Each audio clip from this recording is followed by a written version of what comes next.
Executive board نے منظوری دے دی ہے پروگرام کی اسی طرح جس طرح ایکسپیکٹ کیا جا رہا تھا. اس اجلاس کے بعد جو کہ متوقع تھا کہ دیر بعد آئے گی خبر آ چکی ہے. لیکن سر اب یہ قرض کی منظوری تو مل گئی ہے لیکن اکتوبر نومبر میں پھر سے ریویو ہے. صرف اب امپلیمنٹیشن ضروری ہے اس پروگرام کی جس کی منظوری ابھی آ گئی ہے یا خطرہ ابھی بھی ہمارے سر پہ ہے؟ کیونکہ اگر کیئر ٹیکر حکومت 3 سے 6 ماہ کے لیے ایکسیڈ کر گئی تو 9 ماہ کے پروگرام میں 3 گورنمنٹس آئیں گی. یہ گورنمنٹ جو ابھی موجود ہے ایک کیئر ٹیکر گورنمنٹ اور پھر الیکشنز کے بعد جو گورنمنٹ آئے گی. سو یہ پولیٹیکل ٹرانزیشن جو ہے کہیں اس پروگرام کے اندر کہیں نہ کہیں رکاوٹ یا مشکلات تو پیدا نہیں کر سکتی؟ مہر بڑا ایشو امپلیمنٹیشن کا ہے جس میں خاص طور پر کچھ بجلی اور گیس کے ریٹس کے اندر کچھ اضافہ کرنا ہوگا. یہ منسٹر صاحب نے بھی اپنی پریس کانفرنس میں کہا ہے, پرائم منسٹر صاحب نے بھی یہ بات کی انڈیکیشن کی ہے. تو بجلی اور گیس کی جو اینول ری بیسنگ ہو چکی ہے اس کو آپ نے بڑھانا ہوگا. یہ ایک ایشو رہ گیا ہے چاہے وہ یہ حکومت کرے یا کیئر ٹیکر کرے لیکن اسی کوارٹر میں کرنا ہوگا. پھر اس کا جب جولائی سے سپٹمبر کے ریزلٹس آئیں گے اکتوبر میں تو اکتوبر نومبر میں وہ ایک آپ کو کیئر ٹیکر حکومت کروائے گی ریویو.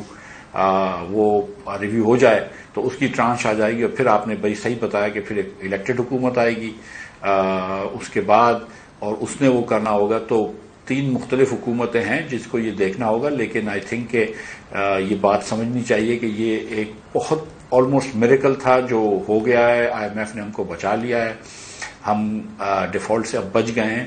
لیکن اب ادھر غلطی نہیں کرنی چاہیے حکومت پاکستان کو اور اب اس پروگرام پہ رہنا چاہیے اور اس پروگرام پہ رہیں گے تو بہتری آئے گی. تو سر مجھے یہ بتائیے گا کہ اب یہ معجزہ ہے ہم ڈیفالٹ سے بچ گئے ہیں, آپ کی طرف سے یہ سننا از اے بریتھ آف فریش ایئر. جو کام بہرحال اکتوبر نومبر میں ہونا تھا وہ اب آ کے جولائی میں ہو رہا ہے سر. تو یہ ہماری مشکلات تو پھر بھی نہیں ٹلی نا. Implementation is still a very big issue sir, اور اگر ٹریک ریکارڈ اس حکومت کا دیکھا جائے تو ڈرنا تو چاہیے. دیکھیے مہر, ساری چیزیں جو آپ نے کہی ہیں وہ تو نہیں کرنی ہے نا 9 مہینے کے اندر. مطلب یہ اگلا اس کے بعد بھی ہم کو فوراً آئی ایم ایف کے پروگرام میں جانا ہوگا 3 سال کا. تو جیسے نجکاری کی باتیں ہیں وہ میرے خیال سے اگلے 3 سال میں ہوں گی. اگر آپ نے سرکولر ڈیٹ کی باتیں کرنی ہیں تو وہ بھی اگلے 3 سال میں ہوں گی. لیکن یہاں سے جو بیسک چیزیں ہیں جس پہ اب میرے خیال سے پورے پاکستان میں کنسنسس ہے کہ آپ کو مارکیٹ بیسڈ انٹرسٹ ریٹس کو نہیں چھیڑنا چاہیے. جب بھی ہم نے چھیڑا ہے غلطی کری اور نقصان اپنا ہی ہوا ہے تو وہ نہیں چھیڑنا چاہیے. تو یہ بات پہ کنسنسس ہو گیا, اس پہ عمل کرنا پڑے گا.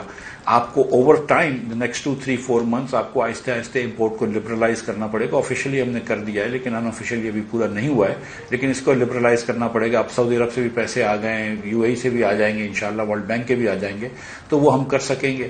اس سے آپ کے ایکسپورٹس میں بھی بہتری آئے گی. آپ کی اگر آپ مارکیٹ ریٹ کو نہیں چھوڑیں گے تو آپ کی ریمیٹنس بھی بہتر ہوتے جائے گی. تو there are certain very good things that can happen اگر آپ اس پروگرام پہ رہیں. لیکن جو فنڈامنٹل ریفارمز ہے جب تک وہ نہیں کیے تو ہم زندگی بھر جس طرح ہم پہلے 75 سال میں ہیں اسی طرح ہم آئی ایم ایف پہ جاتے رہیں گے, پروگرامز لیتے رہیں گے اور ہینڈ ٹو ماؤتھ رہیں گے. جب تک کہ ہم اس ملک میں فنڈامنٹل ریفارمز نہیں کرتے, بجٹ کے اندر بہتری نہیں لے کر آتے, پرائیویٹائزیشن نہیں کرتے, معیشت کو ایفیشینٹ نہیں بناتے, ایکسپورٹ کی طرف نہیں لے جاتے, ایگریکلچر میں انکریز نہیں کرتے, پاپولیشن کنٹرول نہیں کرتے, بچوں کو تعلیم نہیں دیتے تو بہتری نہیں ہوتی. مفتاح صاحب, جیو پالیٹکس کہاں گئی ہیں؟ ایگزیکٹو بورڈ نے پروگرام بھی پورا کر دیا. ڈار صاحب تو جیو پالیٹکس کی بات کر رہے تھے, سازشوں کی بات کر رہے تھے. پروگرام مل کیسے گیا؟ دیکھیں پروگرام ملنے میں سمجھتا ہوں کہ جو اس میں سینٹرل کیریکٹر ہے وہ شاید شہباز شریف صاحب ہیں.